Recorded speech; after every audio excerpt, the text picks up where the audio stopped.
Assalamualaikum warahmatullahi wabarakatuh.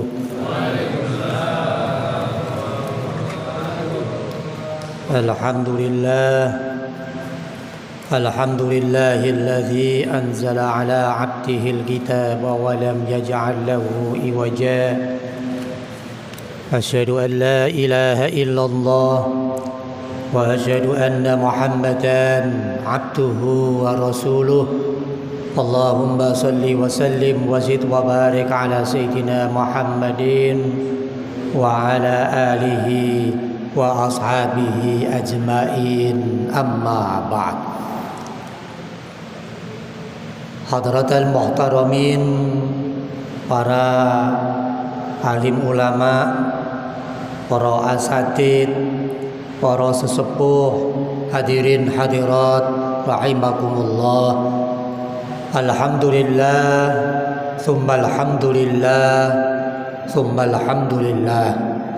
Marilah kita banyak bersyukur kepada Allah Subhanahu wa taala bahwa tahun ini kita dipertemukan lagi dengan bulan suci Ramadan, yang pada tahun ini dan bulan ini sudah masuk hari yang ke-8.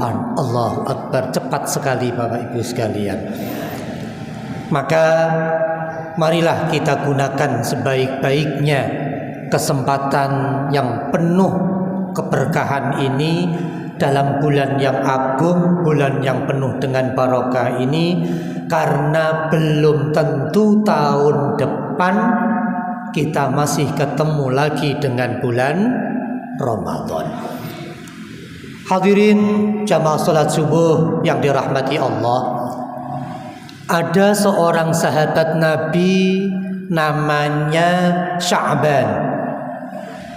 Orangnya istiqomah untuk selalu melaksanakan sholat berjamaah bersama Rasulullah Shallallahu Alaihi Wasallam. Bahkan para sahabat dan Nabi sudah memaklumi ada tempat khusus yang selalu ditempati oleh sahabat Sya'ban, depan pojok.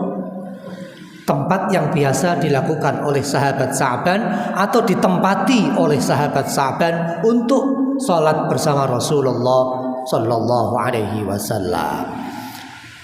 Ketika sholat subuh, suatu ketika sebelum memulai, Rasulullah melihat ke tempat Sya'ban, tidak ada beliau. Biasanya ada, hari itu sahabat Sya'ban tidak ada di tempatnya. Maka selesai melaksanakan ibadah sholat, maka Rasulullah minta kepada sahabat yang lain untuk menghantarkan beliau datang ke rumah Sya'ban radhiyallahu anhu. Maka habis subuh Rasulullah dengan beberapa sahabat berangkat ke rumah Sya'ban. Berangkat habis subuh sampai rumah Sya'ban duha. Subuh jalan kaki sampai tempat duha.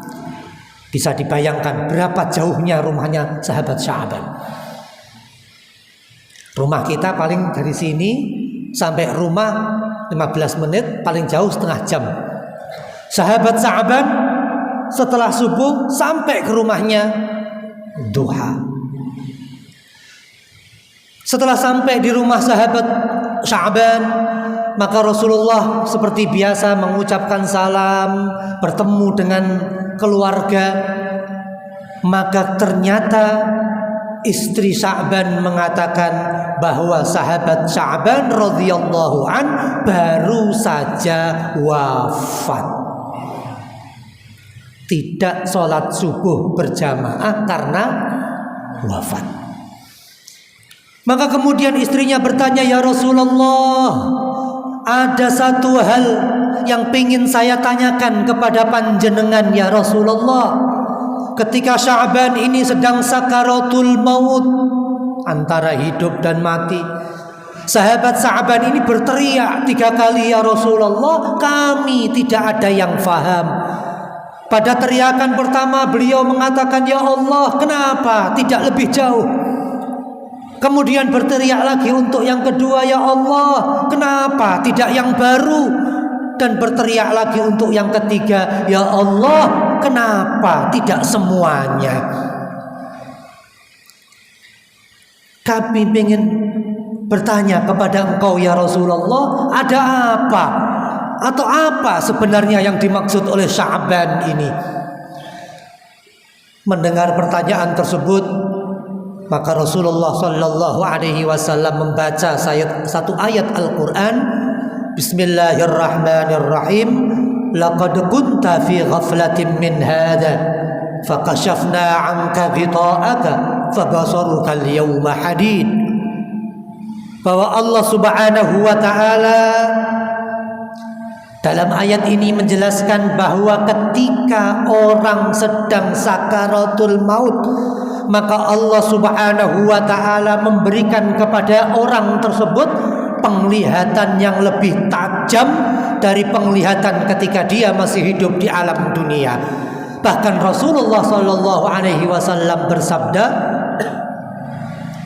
orang tidak akan dicabut nyawanya kecuali Allah akan memperlihatkan kepada orang tersebut di mana tempatnya di akhirat nanti, surga atau neraka. Surga bintang 1, bintang 2, bintang 3, atau bintang 7.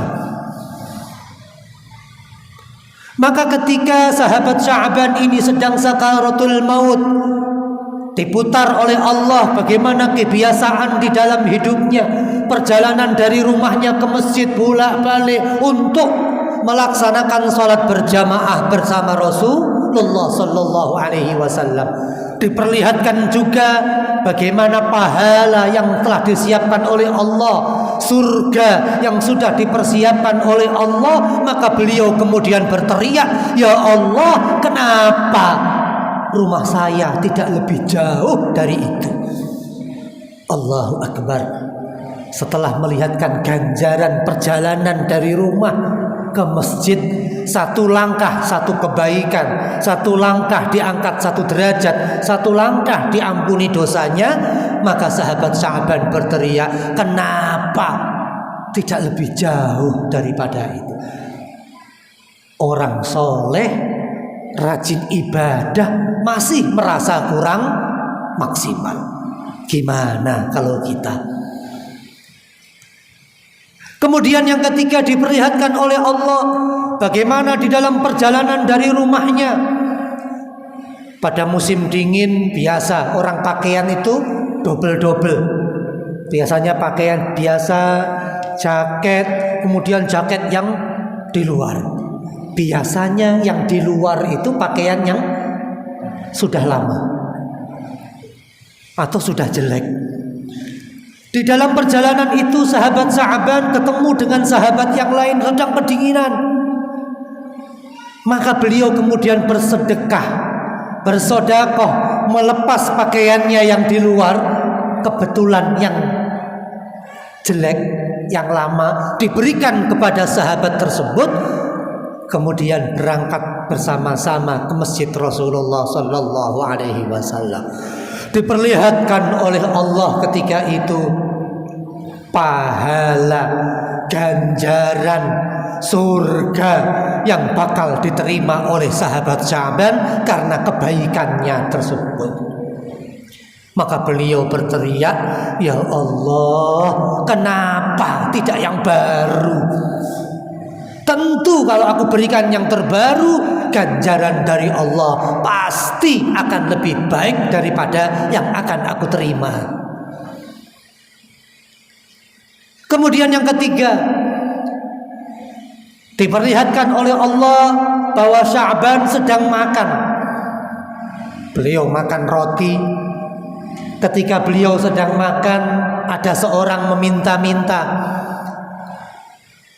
Maka sahabat Sya'ban yang luar biasa ini, rotinya dipotong menjadi 2, Satu diberikan kepada yang minta-minta, dan satu lagi dimakan oleh beliau sendiri.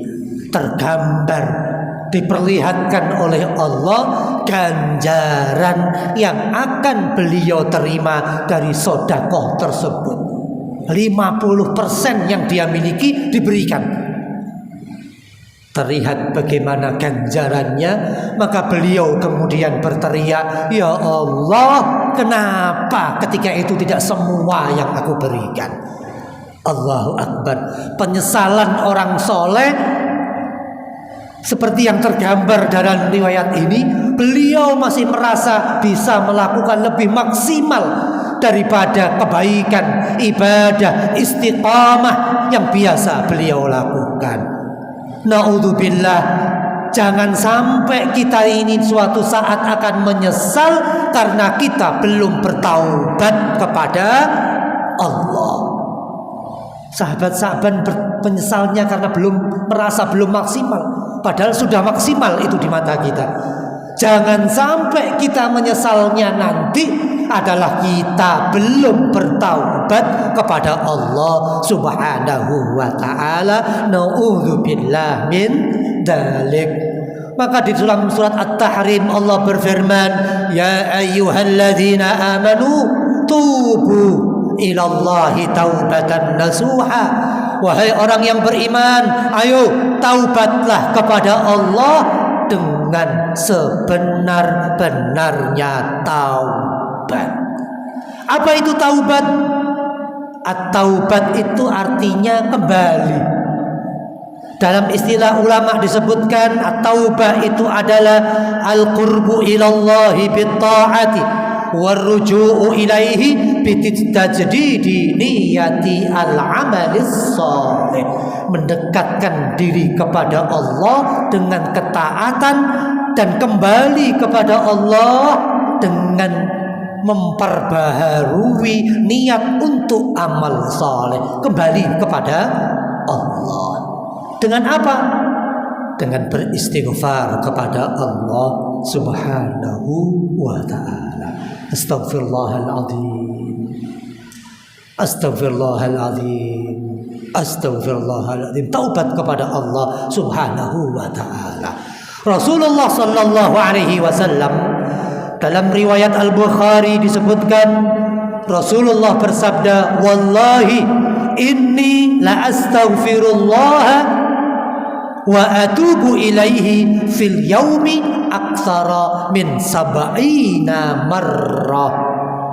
Demi Allah, kata Rasulullah, aku bertaubat kepada Allah dan beristighfar kepada Allah dalam satu hari lebih dari 70 kali.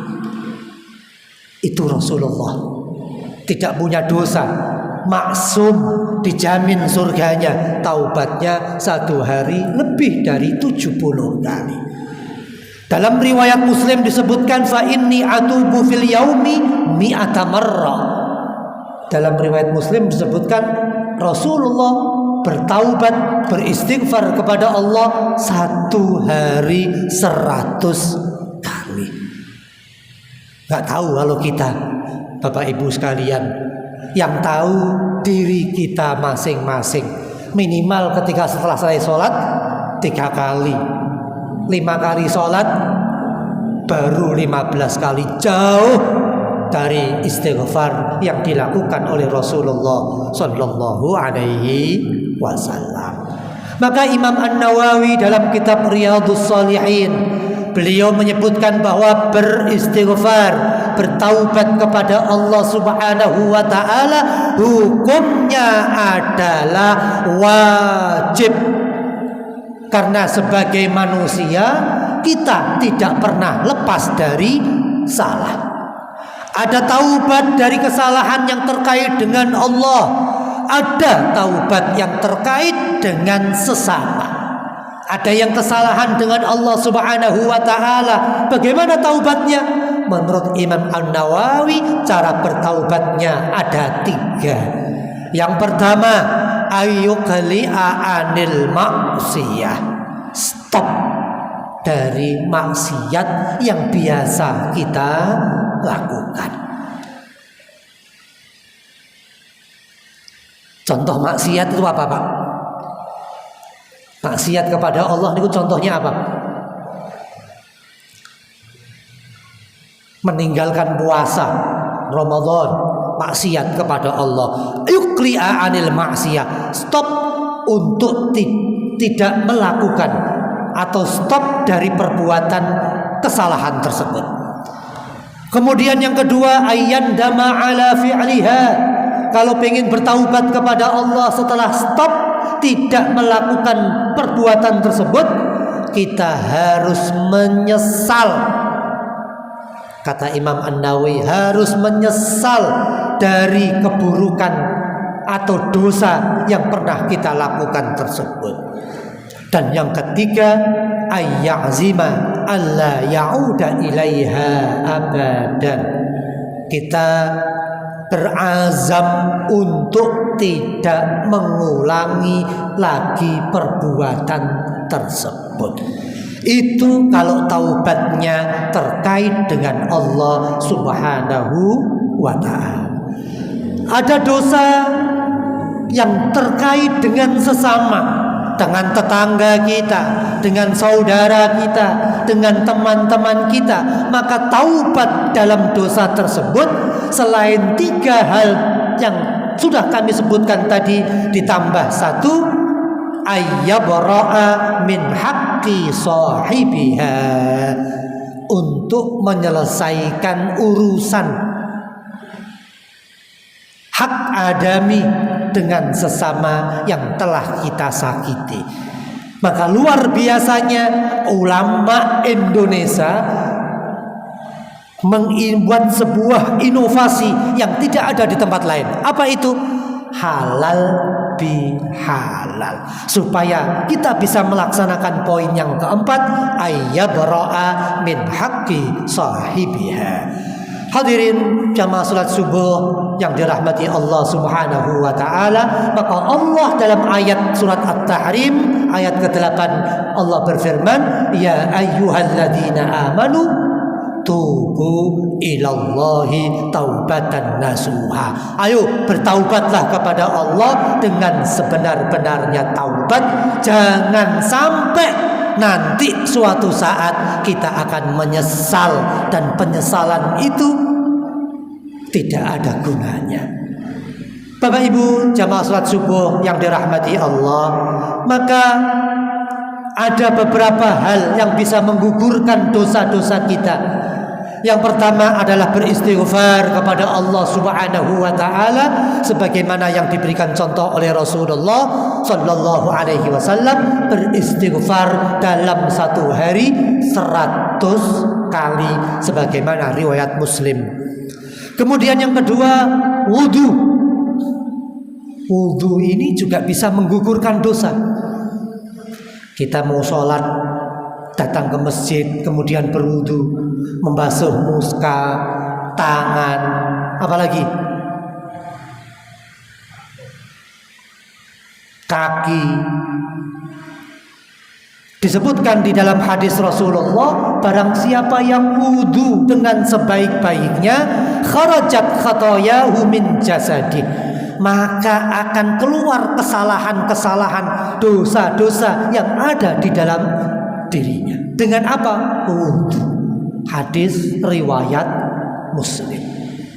Ada lagi sholat.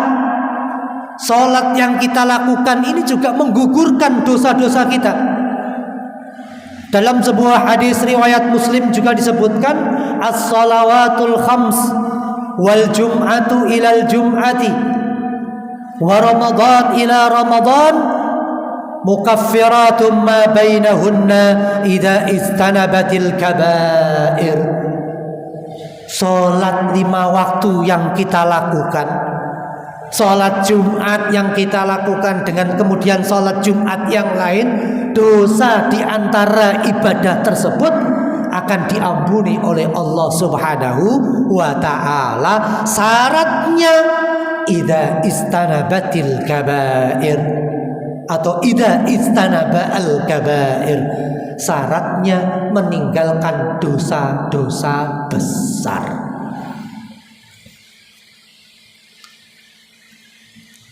Dosa besar itu diantaranya, mohon maaf, berzina, membunuh orang, makan riba, itu kabair, dosa-dosa besar.